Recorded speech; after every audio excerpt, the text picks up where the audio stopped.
Welcome back. I'm here with Gaius. He is the head of gaming over at Virtual. It's good to have you over here in Seoul. Welcome back.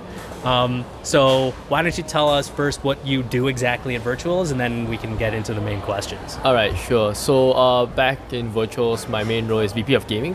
So we're heavily focused on AIX gaming, whereby we had a joint venture with Solvran to form a Ready Gamer, what we're building currently is modular AI agents for games. Particularly currently we're focusing on Roblox, mainly because they have very, very high active users per month as well. Yeah. So from there, once we find a PMF, we expect that to flow into Unreal Engine, Unity developers as well.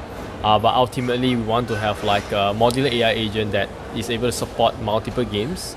At the same time, we might launch it on Virtuals so that people can actually invest into the AI agent. Roblox on Virtuals? Roblox, the AI agent on Virtuals. So Roblox TOC is that we can't have tokens. Yeah. Awesome. So we'll see how to pivot around that. So given that, and I know Virtuals it handles a lot of, it's basically a launchpad for AI agents. Yeah. You're on the gaming side. What do you think is the best use case for AI specifically in Web3? For AI specifically in Web3, not on gaming. Yeah? That's right. And it could be gaming, but you tell me, what is the best use case for AI in Web3 as we know it now, as the current state of the industry? Okay, I think the best use case would be AI on Twitter. I think we've already seen it. It hit a very strong PMF, almost. AI in what capacity? In terms of like replying to like replies and stuff like, because we always have like reply man, like right, AI on XBT. Twitter. Yeah, AI XBT, Okay. or like closer to home would be AYP. Oh, okay. So you know how like during the bear market, YP has been doing a lot of replies, but now his AI is doing more of the work, so he can work on like better content, outreach on himself, so that replaces like the mundane work that a lot of like Twitter KOL does on Twitter. Yeah. Okay, yeah, that makes a lot of sense then. So then how is AI being worked into gaming in regard to Virtuals? And I know that there's like gaming agents and they're being deployed in, or rather AI agents that are being deployed in games, but specifically with Virtuals, how's that working out? Okay, for us, I think what we're looking at is AI companion. So we have built what we call AI tutorial agent, AI recommender agent, or like even quest givers, right? But what if we can combine everything into just one AI companion that you can bring around throughout like just Roblox as an environment, right? Or Sandbox in Web3 and so on. Because with this particular AI companion, it can act with all the other that I've mentioned, which it can tutor the person, it can also recommend what to buy. At the same time, when you recommend what to buy, that increases the revenue of the developers. So yeah, that's what we're looking at as a PMF, right? And hopefully that blows up. And then later on, we can have a Compa token that that could be integrated to every other games, not just Web2 or Web3, but all together. And that also creates like a new thing people can ape into the virtual ecosystem. So does that mean, like, let's say there's a game that exists, we'll call it, Play Game, on a Web3 game called Play Game. I don't know, it might exist or not, doesn't matter. It's a hypothetical situation. We have a Web3 game called Play Game. They have a token to play the game.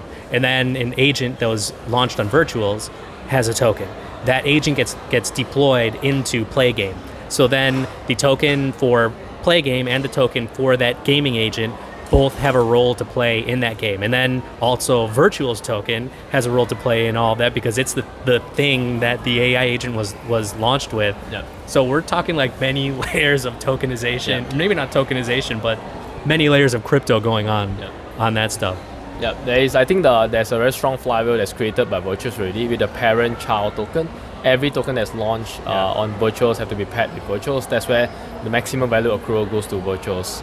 But later on is that I think what we can do is, what if let's say Play a game has a play token and then we have like a compa token for companion.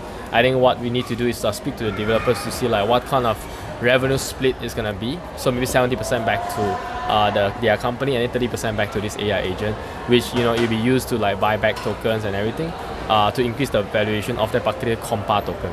So these are all theoretical as of now, but yeah, that will create like a very good flywheel because what's lacking in Web3 or AI Web3 is actual revenue coming from AI agents. Yeah. So you're in Korea now. Is there like a big push to get Korean users on Virtuals, or rather Korean developers to deploy their agents on Virtuals and then to launch their token, of course, or is there some other thing that you're doing here in regards to gaming? Yeah, for me, I think the Korean community, Web3 community is already very known about virtuals, mainly Yeah. because we're already listed on your top exchanges, right? So the objective of me coming here this round is more to like outreaching to, let's see if there's any game developers that are willing to, integrate AI to test things out, because we're in the experimental phase of AIX gaming, right? And not just Web3 but Web2 developers as well. And if I could like encounter any Roblox developers, that would be great. Yeah. Awesome. Well, I appreciate you taking your time to come over here to Seoul and talk with me. We'll be in touch, I'm sure.